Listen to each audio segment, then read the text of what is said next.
Now the story between Kanan and Tasha was very interesting in power, because you could just see how much hatred Tasha had towards Kanan. There was clearly some animosity, there was clearly something that happened in the past between them because of the way they behaved with each other, the way their conversations went down, and certainly the way Kanan spoke about Tasha. So in this video we're going to break down an interview 50 Cent gave where he said we're going to learn more about why Tasha had so much hatred towards Kanan in power, because it really was an unexplained story in the original series, but it's something that we'll get an explanation to at some point in the future, which does in my eyes confirm that we're going to see a young Tasha at some point in the future in Raising Kanan. So we're going to talk all things past, present and future with the inside story between Kanan and Tasha and a few theories and predictions to go alongside what we already know. But of course, if you're new to the channel and you haven't done so already, then remember to smash the subscribe button if you want to see everything Power Universe related. But let's talk about what 50 said first, which was sent to me by K.23, one of the regulars in the comment section, so shout out to you, and I'm going to leave the link to the article down below as well. And then we're going to run through the history and the story arc together in Power, which ties into Power Book 3 and some theories and predictions. But 50 was asked, what are we hoping as the audience learns about Kanan that we didn't already know? Now in relation to just Tasha and Kanan's beef, he said there's a point where Ghost forgave Kanan and wanted him back around because it was just better to work with them than against him, and you could just see Tasha had this additional passion or additional anger, and it's unexplained. It was unexplained in Power, but they're gonna get the explanation later. So that was 50 Cent who answered this question about what lessons we're gonna learn about Kanan that we didn't already know, and this is a question that all Power fans had. Well, certainly I had this question when I watched Power originally first. Why did Tasha have such a huge hatred towards Kanan in Power? They never answered this question, but it sounds as if they're going to answer it at some point during Power Book 3 Raising Kanan. But first of all, we need to get a better understanding of this hatred, so let's run through the history of Tasha, Kanan and Ghost, because we can't paint the picture without Ghost in the storyline from what we know about their characters, their relationship and their history from Power. And I want to give some real detail about what happened with certain events in Power, so we're able to paint the whole picture from season 1 through to season 6, or at least when Kanan was killed anyway. So stick with this video till the end because it may be longer than usual, but we're going to take it back to even before Kanan came out of prison, and it was season 1 episode 7. The title of the episode was Loyalty because it was centered around Ghost's loyalty. He couldn't sleep because his organization was being hit by Kanan while he was inside prison. He was being fed the information that it was Roller who was planning all these hits. Tommy gave Ghost no choice but to kill Roller, but Tasha told Ghost that you gotta trust the people that have always been loyal to you because Tommy has always been loyal. She asked Ghost, is there anybody else's judgment that you could trust just as much? And she was talking about herself, of course, because she'd been on Ghost's side this whole time. There were several key moments that played out, especially in season 2 where Ghost turned to Tasha for help. He needed her when he had a mountain full of cocaine, or like the time he was arrested, he looked at Tasha for help and she was the one coming up with the moves, telling Ghost that he's gonna carry on sleeping with Angela until she tells him to stop, because they were gonna use it to their advantage, and they did. But one key thing to remember here around loyalty was Ghost turned around and called Julio to send a phone to Kanan, and Tasha looked distraught because Ghost picked Kanan over her. Ghost picked Kanan's judgment over Tasha's, and something I said in my Ghost and Roller video was, if he genuinely asked Tasha for her advice, she would have told Ghost not to kill Roller, and it would have been a mistake doing so. But Ghost showed that he was still loyal to a man that he and Tasha put in prison, and Tasha wasn't too pleased with the decision that Ghost made after getting off the phone to Kanan. But fast forward to when Kanan was released from prison and finally went over to Ghost's place, where Tasha clearly gave the look of someone who was scared, especially when Ghost said to Kanan that he could crash at their place. She clearly wasn't happy with Ghost's hospitality towards Kanan.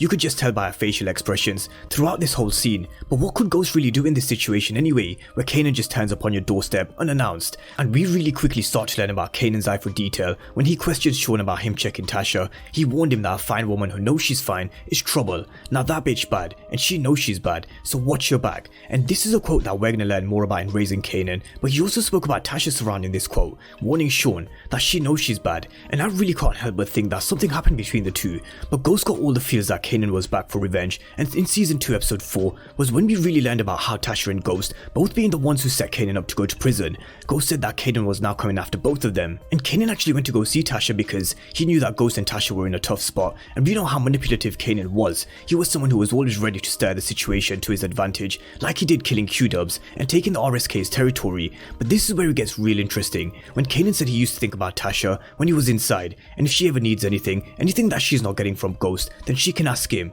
And you could really tell that Kanan wanted Tasha, like really wanted her, and someone who probably wanted her in the past as well, but maybe Ghost got there first. So these conversations do really get us thinking now. And then we have Kanan telling Sean that he shouldn't be telling Tasha shit. He wanted to know how Tasha was in bed. He wanted it play by play from Sean. Kanan sounded like he was someone that had been there and done that before, or just someone that really liked Tasha. The way I spoke about Tasha's facial expressions, the same could be said about Kanan. You could see the way he looked at her, he definitely had a thing for her, but Tasha wasn't interested in Kanan. She was locked and loaded and ready to protect herself if Kanan ever tried anything. Now this whole situation was complicated even more because Ghost was serious with Angela, and we had this whole Tasha situation with Sean, which she was thinking about skipping town with him, and when Sean couldn't get the job done with killing Ghost, Kanan killed him of course. And now that Kanan's real motives are revealed, he tells Tommy about how Ghost set him up by taking his bulb out his tail light, and the anonymous tip coming from a woman, Tasha, something that Tommy learned for the first time as well, which Ghost swayed from when Tommy questioned him. And this was the season 2 finale where we saw Kanan being stabbed and burned alive. So in Tommy and Ghost's eyes, Kanan was dead. So Ghost tells Tasha that he killed Kanan, and when you actually look at her face, you can really sense the relief that Ghost tells her that he's killed Kanan. This is what she wanted all along from the beginning, for Ghost to kill Kanan. And Tommy also confirms that Ghost killed Kanan too, but little did they know. Now Tommy also had the hump with Tasha because he was pissed about how Ghost and Tasha set Kanan up, and he was kept out of the loop for 10 years. Tasha said that she kept it a secret because they had to do what was best for everyone, but really they knew if Tommy knew what they were doing, he would never have been down with sending Kanan away. Now of course we as the audience find out that Kanan is alive and get introduced to Jukebox, and Jukebox was also someone who knew Ghost as well. But now we're gonna fast forward it to the point where Kanan meets Tariq for the first time, using one of the 48 laws of power, where he recreates himself and disguises himself as Slim. He takes on board what Jukebox told him at the strip club, where he said killing Ghost was too easy. He had to come up with a new plan, like how she did, using someone and then disposing of them until she didn't need them anymore. And this is what Kanan starts to do with Tariq. They start to build up a real bond and a relationship when Kanan finds out just how much he hates his father, and now they have something in common. He shows him the hood, and Kanan takes a real liking to Tariq, but of course Duke wants to ransom Tariq's ass, and that's what they plan to do by sending Tasha a picture of Kanan's burnt arm around Tariq. And this is when Tasha really starts to think that it really could be Kanan. She's scared that it's Kanan, but Tommy reassures her that Kanan is dead. And Tasha even brought this up in a conversation with Tariq. She told him that when Ghost was growing up around his age, he had some rough friends, one of them being Kanan, and she asked if Tariq had ever heard of him, but of course he hadn't because he knew him as Slim, and Slim told him that Kanan was dead, and really he didn't know who Kanan was until Jukebox forced him to tell him the truth in episode 6 where Kanan kills Jukebox. And soon after Tasha learns that Kanan is still alive, he was the one who was posing as Slim all along. She really looked like someone who was really scared that Kanan was back, because she thought that he was gone for good, and Ghost had to snap her back into reality. They got into a big heated debate, and this is where we learn that Tasha told Ghost to kill Kanan 10 years ago. He should have killed Kanan 10 years ago like she told him to. Tasha told Ghost 10 years ago that instead of sending him to prison, the right move was to kill Kanan. We've seen Tasha telling Ghost what moves to make before in season 2, which I went through earlier on in the video, and this was another move that Tasha told Ghost to make because she always had his back. Someone who also came back who Ghost failed to kill was Maria Suarez. Just like Kanan, this almost came back to haunt Ghost. And even though Tasha wasn't exactly my favourite in Power or Power Book 2 Ghost, and I did think she earned her death by the end of Power Book 2 Ghost season 1 because she let Tommy take the blame as the kingpin of Ghost's organization, but Tasha did make some right calls, and Ghost needed her on more than one occasion. Now Raina was killed at the end of season 4 in episode 9, which Tariq felt responsible for. He felt as if he needed to make things right, so we all know he got his first kill, which was Ray Ray, because he felt as if he had to be the one to avenge Raina's death. And this really did put the wheels in motion for Kanan's death in season 5 episode 8, where it took a lot of teamwork from Angela Valdez, Tasha and Tariq to make this happen. So moving on to season 5, we saw Ghost, Kanan and Tommy started to work together to take down a common enemy, which was Dre of course. And let's just say Tasha wasn't best pleased with both Tommy and Ghost for bringing Kanan back into their lives, because Tariq was fucked up because of Kanan's influences, but also because of the lies told to him by his parents,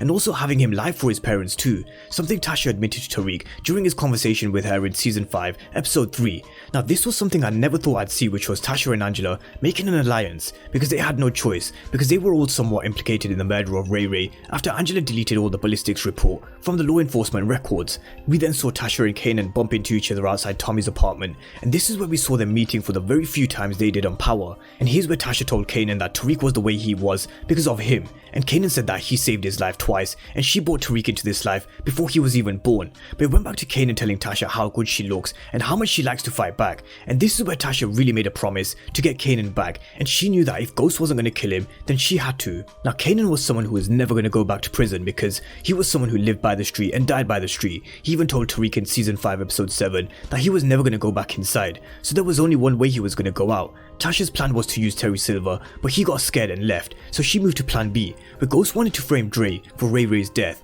but Tasha worked with Angela behind Ghost's back to frame Kanan Stark. She wanted him gone for good because she knew that Ghost would never have been down with killing Kanan, and Tommy either, just like he was never down with killing him 10 years ago, so she took it into her own hands. She needed Tariq's help to do it, telling him that catching the rap for Ray Ray's murder is the least that Kanan deserves, and Tariq reluctantly did agree to do it in the end. He planted Tasha's gun in the back of Kanan's car, and history repeats itself with Kanan being stopped by the police, except this time we knew he wasn't going to go back inside. There was only one way he was going to go out. Tasha knew it, Ghost knew it, and Tariq knew it too, and Tasha won. Tasha beat Kanan with the help of Tariq, and this is the history that we know from Power between Kanan and Tasha, but there is still so much more that we don't know. And 50 Cent telling us that we're gonna get an explanation to this whole story which I just went through, to me sounds like we're really gonna see a young Tasha at some point during Raising Kanan, and that pretty much confirms a young Tommy and Ghost too. But this would have to be after 1995 because we know Kanan meets Tommy and Ghost when he was 19, and Kanan is 15 in 1991, and it would have been later on when they met Tasha too. But there's so much animosity there between Kanan and Tasha. Why was she so scared when he was back in their lives, eventually being the one to take him out 10 years after she told Ghost to kill him? And this also tells me that we're in for a very long story with Raising Kanan, which just won't be about the Thomas family and Kanan. At some point they're gonna shift the story by introducing young Ghost, young Tommy, and a young Tasha, at some point giving us this whole backstory about how Kanan's life played out with them as well, and what the history is between Kanan and Tasha is. I don't think we'll necessarily have to see Ghost and Tasha setting up Kanan to go to prison, but who knows, we may well do, and that's how eventually they will finish Raising Kanan maybe, but only time will tell. That's many years into the future, but that's a detailed history into Kanan and Tasha from what we know so far, and questions that we need answering at some point during Raising Kanan's story, which we will get the answers to according to 50 Cent. So let me know what you guys think down below in the comment section. What do you reckon this history is between Kanan and Tasha? Drop all your comments down below, and of course if you're new to the channel and you haven't done so already, then remember to smash the subscribe button if you want to see everything Power Book 3 and Power Universe related. But as always, thank you guys for watching, and I'll see you next time.